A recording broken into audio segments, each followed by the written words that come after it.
Որ տարիքից Գերմանիայում կարելի է երեխաներին տանել մանկապարտեզ, ինչ հարժե այն եւ ինչ տեսք ունի ներսից, այս եւ այլ հարցերի շուրջ ես այսօր կխոսեմ այս տեսահոլովակում։ Ձեզ հետ ձեր Ֆրաու Լալայանն է, ով այսօր ոչ միայն կպատմի հետաքրքիր տեղեկատվություն, այլ նաեւ կկիսվի իր սեփական փորձով։ Մնացեք մինչև վերջ եւ դուք կիմանաք, թե որ դեպքերում մանկապարտեզը կարող է անգամ հրաժարվել ձեր երեխայից եւ այսպես գնացինք։ Եվ այսպես սկսեցինք, որ տարիքից երեխային կարելի է տանել մանկապարտեզ։ Տեսեք, 1 տարեկանից սկսած երեխան հնարավորություն ունի այցելել մանկապարտեզ։ Իսկ ահա 3 տարեկանից սկսած նա ունի մանկապարտեզում տեղի իրավունք, ինչը իրանից այս ամեն ինչը ներկայացնում, այսինքն 1 տարեկանից սկսած, եթե տեղը ազատվեց եւ բնականաբար դուք նախապես հերթագրվել եք, երեխան կարող է արդեն հաճախել մանկապարտեզ։ Իսկ ահա 3 տարեկանից սկսած ձեր տեղը արդեն այդպես գրանցված է եւ մանկապարտեզը չի կարող ասել, որ ձեր հերթը չի հասել։ Դա հիմնական տարբերությունը։ Ասեմ ես մեր օրինակը, իմ աղջիկը 3 ամսական էր եւ ես արդեն հերթագրեցի իրեն եւ մեր հերթը հասավ այն ժամանակ, երբ իմ աղջիկը մի տարի 7 ամսական դարձավ։ Տեսեք, այդքան ժամանակ մենք սպասեցինք, բայց դե բնականաբար մենք արդեն դրանից առաջ արդեն օգտվում ենք դայակի ծառայությունից, եթե ձեզ հետաքրքիր է, բնականաբար հարցերը գրեք, ես դրա մասին առանձին տեսահոլովակ կպատրաստեմ։ Հիմա ինչ հարժեն մանկապարտեզները Գերմանիայում, հաջորդ կետը շատ հետաքրքիր կետ, մենք սիրում ենք ուրիշի փողերը հաշվել եւ այսպես հաշվենք, հա։ Ուրեմն քանի որ Գերմանիան ինքը դաշնային երկիր է եւ հողերը ամեն հողը ունի իր տարբեր քաղաքականություն եւ նաեւ գնային քաղաքականությունը տարբեր վարում, հա։ Եվ այսպես ամբողջ այսպես ես մանրամասն հիմա կբացատրեմ, բայց գումարը տանտանվում է անվճարից մինչեւ 600 եվրո,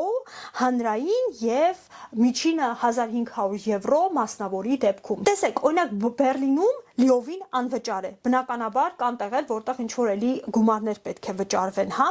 Համբուրգի մի մասը անում է զեղչեր եւ բավականին ցածր այդպես գումարով կարող ես այցելել մանկապարտեզ, մինչեւ որ շատ տեղերում արդեն անվճար։ Նիդերզաքսենում օրինակ երեխան 3 տարեկանից սկսած արդեն անվճար է հաճախում մանկապարտեզ։ Միջինը 150-ից 350 եվրո ամսական, Շլեզվիգ-Հոլշտայնը, այդ մեր հողն է, հիմա կասեմ ես, NRV-ն է, կախված ծնողների եկամուտից եւ ամենաթանկը 300-ից 600 եվրո, գուցե արդեն մի քիչ ավելի շատ կարող է լինել, Բայերնը եւ Բադեն-Վյուրտենբերգ։ Տեսեք, ինչու են այս թվերը մոտավորապես, որովհետեւ շատ կախված է քաղաքից քաղաք, շատ կախված է նաեւ երեխան ինչ գրաֆիկով է մնում, երկարատև, կարճատև, հիմա դրանց մասին հերթով ես ձեզ կասեմ, հա։ Մեր դեպքում մենք վճարում ենք 265 եվրո միայն մանկապարտեզի գումար, 65 եվրո մենք վճարում ենք ուտելու գումար, ճաշի գումար եւ լրացուցիչ ծախսեր մենք այս պայդությամբ այլ չունենք, հա, բայց հիմնականում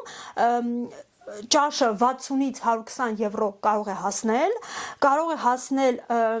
օրինակ գրենական պիտույքների եւ որոշակի էքսկուրսիաների գումարը 10-ից 50 եվրո ամսական։ Այս պահիդությամբ մենք նման գումար չենք տալիս, հա։ Մեր դեպքում մի քիչ այլ է, որովհետեւ բացի դրանից ես նաեւ նախաճաշ պետք է երեխայի համար պատրաստեմ, այստեղ մի երկու նկար ձեզ կուղարկեմ, որը որ այսպես ես հասցրել եմ այս ընթացքում նկարել, բայց տեղեր կան, օրինակ Բերլինում ես գիտեմ, որ շատ տեղերում անգամ եւ նախաճաշն է հետը եւ ճաշն է հետը եւ լրացուցիչ ինչ որ գումարներ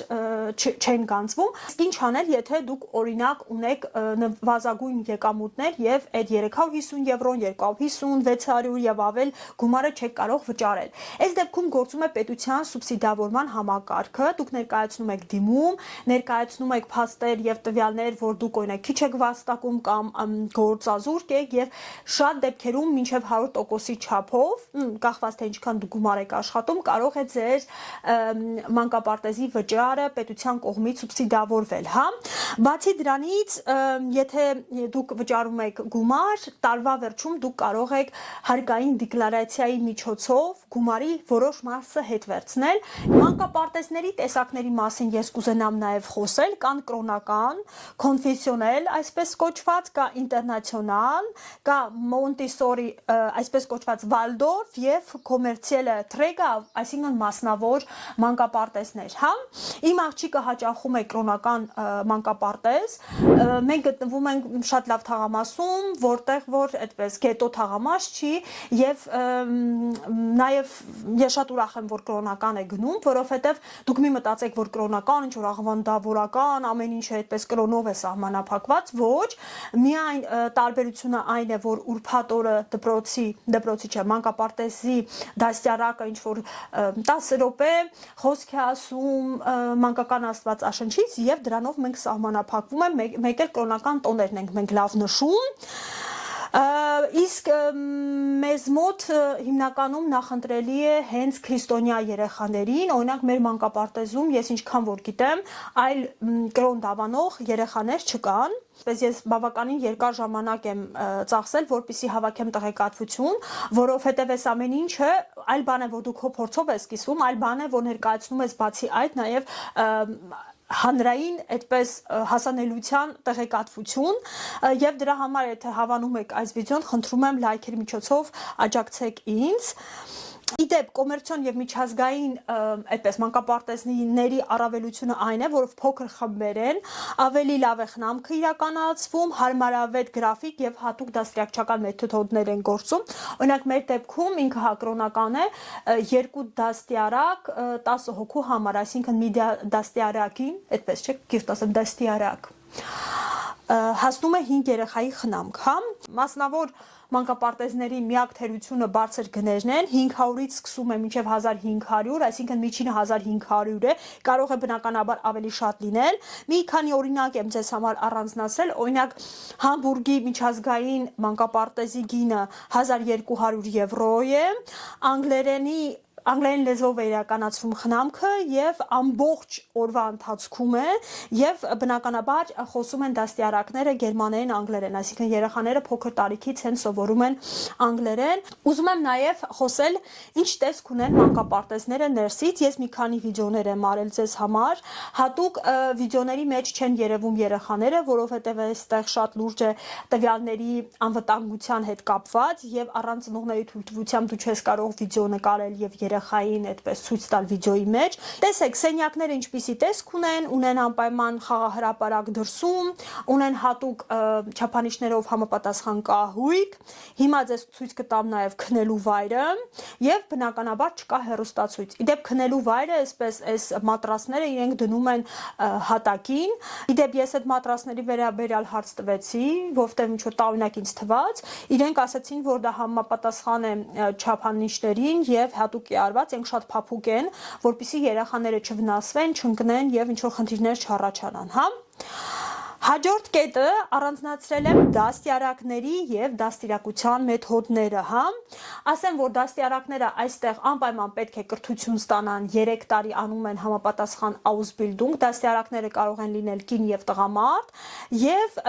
բնականաբար, եթե դու չունես կրթություն, բայց ինչ-որ պրակտիկա ես անում, դու կարող ես լինել միմիայն ասիստենտ, առանց համապատասխան կրթության քեզ թույլ չեն տա երեխաների մոտ։ Ինչ ես սովորում ես երեխայի հոգեբանություն, տարբեր մեթոդաբանությունները դաստիարակության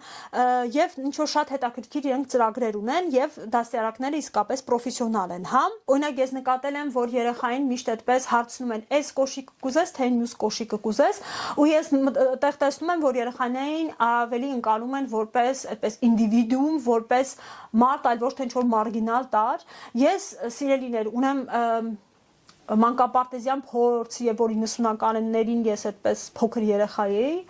90-ականներին ունեմ եւ չունեմ այլ երկրներում փորձ, ինձ հետաքրքիր է ինչպիսի է Հայաստանում, ես գիտեմ, որ ինձ Գլենդելնում են շատ նայում, խնդրում եմ մի հատ կիսվեք, ձեզ մոտ գները ոնց են, ես գիտեմ, որ թանկ են, այդպես, խնդրում եմ Ռուսաստանի հայեր էլ, ովքեր Ֆրանսիա, Եվրոպա, Գերմանիա գրեք, արդյոք տարբերությունը մեծ է թե ոչ, հա։ Իրեւ ինչն է հետաքրքիր, որ տարեկան 1-ից մինչև 2 անգամ հատուկ անում են այսպես ժամեր եւ խոսում են ծնողների հետ, ունեն այսպես աղյուսակներ եւ լրացնում են երեխայի հմտությունների, կարողությունների, խնդիրների, եթե ինչ որ բան են նկատում, անմիջապես ասում են։ Կուզենամ խոսել նաեւ կանոնների մասին։ Ամենակարևորը, որպեսզի դուք այցելեք մանկապարտեզ, դուք պետք է ունենաք պլանային բոլոր պատվաստումները, դրանք շատ մեծ այդպես ցուցակ են, ասեմ մեր սեփական փորձը, ես ոչ միայն պարտադիր պատվաստումներն եմ արել, այլ նաև ինքս վճարել եմ մենինգակոկ եւ հեպատիտիս A, որովհետև մենք շատ ենք ճամփորդում եւ մեզ խորհուրդ տվեցին դու ինքդ վճարում ես այդ գումարը, բայց ես կարևոր համարեցի իմ երեխային պաշտպանել։ Ես գիտեմ, որ Հայաստանում, Ռուսաստանում այդպես շատ մեծ ալիք կա հակապատվաստումների, մի խոսքով ես ձեզ սիրելիներ չեմ հասկանում։ Կանոնների մեջ նաև մի քիչ ձեզ ասեմ, որ հիմնականում մեր դեպքում 8-ից մինչև ժամը 3-ն է այցելությունը, խնամքի ժամը, կարող եք նաև 7-ից մինչև 16-ը, մինչև 4-ը երեխային մանկապարտեզում թողնել, բնականաբար ձեր արդեն գումարը աճում է, հա։ Բնականաբար կանոնների մեջ մտնում է նաև, որ երեխային չի կարելի հիվանդ բերել, այնտեղ կա, չգիտեմ, 24 ժամ, թե 48 ժամ, եթե լուծ ունի,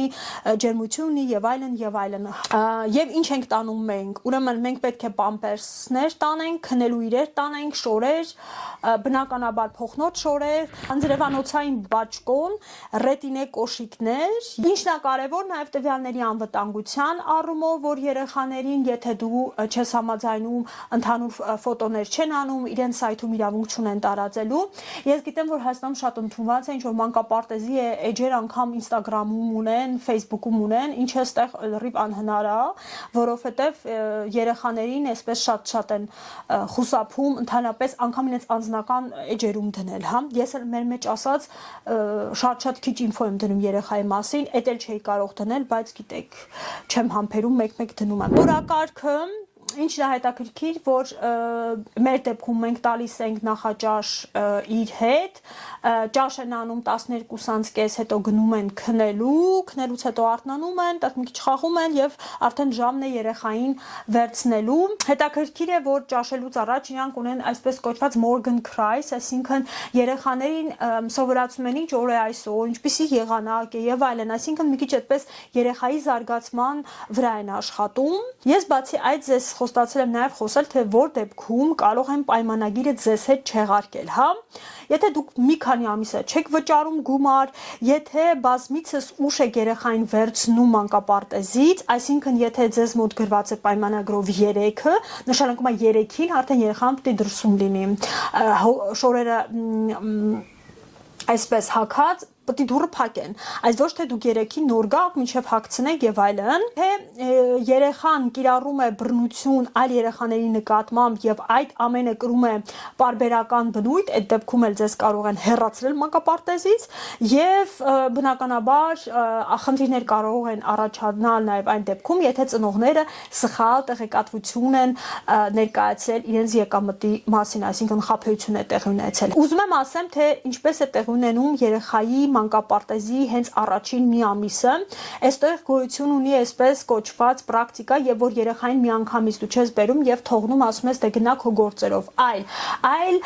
2 շաբաթ կարող է տևել, դու այդպես մի ժամով երեխայի հետ գալիս ես, երեխան ծանոթանում է շրջապատին, դաստիարակներին է սովորում, այդպես կարող ես մի շաբաթ գալ մի ժամով, հետո եկող շաբաթ, չգիտեմ, կես ժամով թողնել, մի ժամով թողնել, դու ոնց որ արդեն այդ ընթացքում դրսում ֆռում ես, շրջում ես, տեսնում ես, որ հենց զանգ են ասեն երեխան լացում ես, գալիս ես։ Չնայած կարճ են օրերը,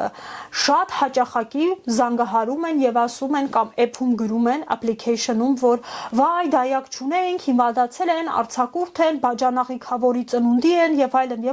եկեք երեխաներին շուտ վերցրեք։ Կամ էլ վայ, դաստիարակները հիվանդ են, դաստիարակները չգիտեմ ինչ են եղել, այդ օրը մանկապարտեզ չկա։ Բնականաբար այդ ամեն ինչը մեծ խնդիրներ է առաջացնում, եթե դու օրինակ աշխատող մայրիկ ես, եթե օրինակ չգիտեմ 2 օր ձեր մանկապարտեզը փակեր կամ շտապ շուտ երեխային վերցնել։ Եվ այսպես սիրելիներ, կոմենտներում կիսեք ձեր կարծիքներով եւ ձեր փորձով, իսկ եթե դուք ուզում եք գալ Գերմանիայով փող չունեք, ապա մեկնաբանության մեջ կտեսնեք վիդեո հենց այդ մասին 5 իրական ծրագրերի մասին եմ խոսում եւ այսպես մինչ հաջորդ շաբաթ